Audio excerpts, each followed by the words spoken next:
Bonjour à toutes, bonjour à tous et bienvenue à ce dernier numéro de la revue des titres de cette semaine. On débute avec La Nation qui affiche un titre Exploitation efficiente des bases de données d'Interpol, magistrats et officiers de police judiciaire plus aguerris.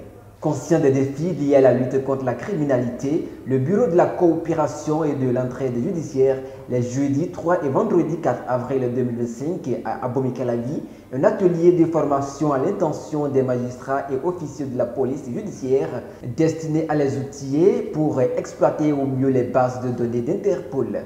À Porto-Novo, l'ancien pont ferroviaire en vue de démolition, les détails à la page 2 de la parution.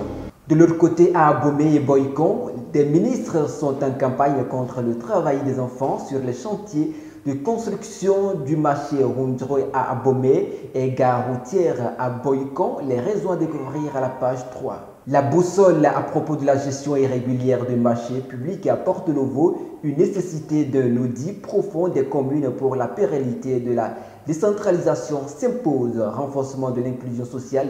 Au Bénin, le gouvernement innove dans la prise en charge des enfants autistes. Visitons à présent le quotidien paraissant au nord d'Abaro qui s'intéresse à la production humaine et titre Fausse couche, le douloureux combat des femmes en quête de maternité. Le journal en donne des explications médicales et spirituelles.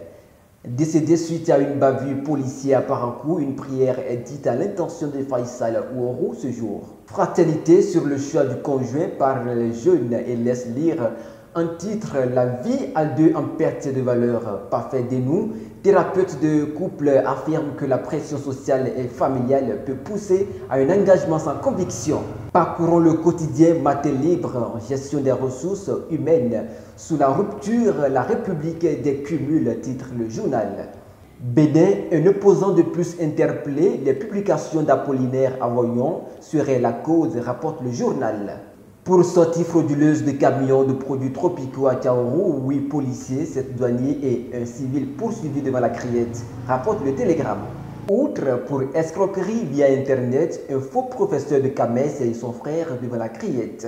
Nous sommes à présent avec Bénin Intelligent. En manchette, l'ANM traque les tricheurs pour fraude aux balances et aux pompes jusqu'à 100 millions de francs CFA d'amende et la prison. Le tongolo ne devrait plus être utilisé sur le marché.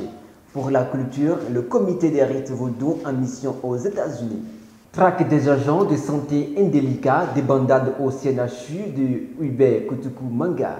Après les 2 mises sous convocation dans le dossier relatif à la découverte de squelettes derrière la clôture de l'hôpital de référence, au moins 3 parmi les messieurs douaniers et un surveillant du service des urgences ont été interpellés par la police républicaine dans le cadre des investigations en cours dans la maison. Le leader du jour, pour boucler cette revue des titres, un atelier à Boycon sur la planification électorale, la Sénat met le cap sur les préparatifs. Enfin, la découverte de Maoyo Makelyovo, un poète au service de l'art et de l'humanité.